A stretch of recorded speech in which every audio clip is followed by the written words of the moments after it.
Assalamualaikum warahmatullahi wabarakatuh. Anggrek kecil dan indah selalu disiram, telaten dirawat. Salam merdeka bahagia, Ibu dan Bapak guru hebat. Mari perkenalkan Kepala Sekolah TK Yari School, Luciana Megasari SS SPD. Bagi beliau membersamai anak-anak usia dini sama telatennya merawat anggrek-anggrek mungil ini. Beliau juga aktif merawat tumbuh kembangnya komunitas belajar di lembaga yang berlokasi di Jalan Batang Kandil, Ale Parakopi, Padang, Sumatera Barat. Tidak hanya murid, guru pun terus belajar. Bersinergi bersama, belajar bahagia. Bersinergi dalam menjalankan komunitas tentu saja butuh koordinasi yang baik dipimpin oleh seorang ketua. Mari berkenalan dengan penggerak komunitas Sinergia TK Yari School, Lia Irma Juwita SPD. Asa dan semangatnya menjadi guru pembelajar sepanjang hayat untuk murid yang merdeka dan bahagia menjadi pemantik motivasi rekan sejawat di komunitas. Komunitas Sinergia takkan berhasil tanpa solidaritas tim yang mau berefleksi, berkomitmen, dan bertransformasi bersama. Indah Sriwayuni SPSI mewakili guru-guru hebat TK Yari School selaku anggota komunitas belajar, turut berkontribusi dalam mewujudkan pembelajaran yang berpusat pada peserta didik di level pondasi. Kuning pada rapor pendidikan kita perlu dicadaya nih, Miss Lia.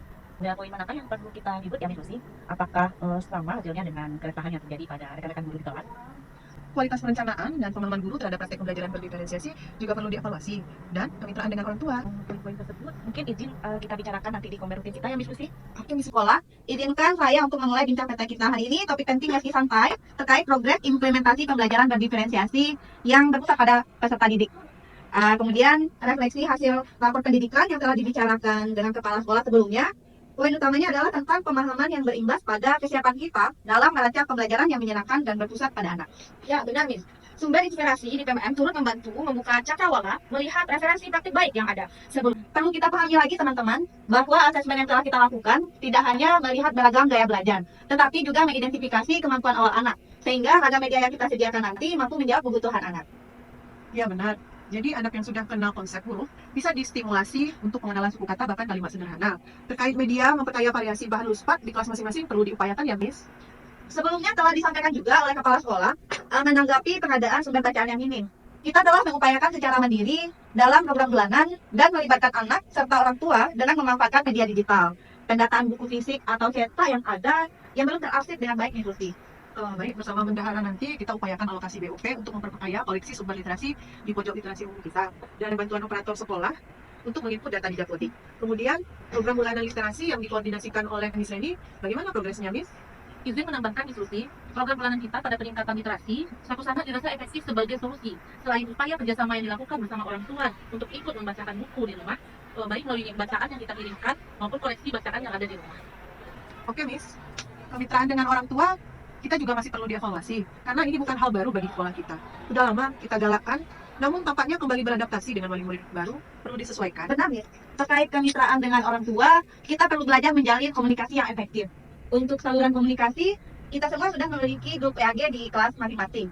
Dan yang terpenting adalah kita harus responsif terhadap pertanyaan orang tua dan proaktif mengajak orang tua terlibat dalam diskusi.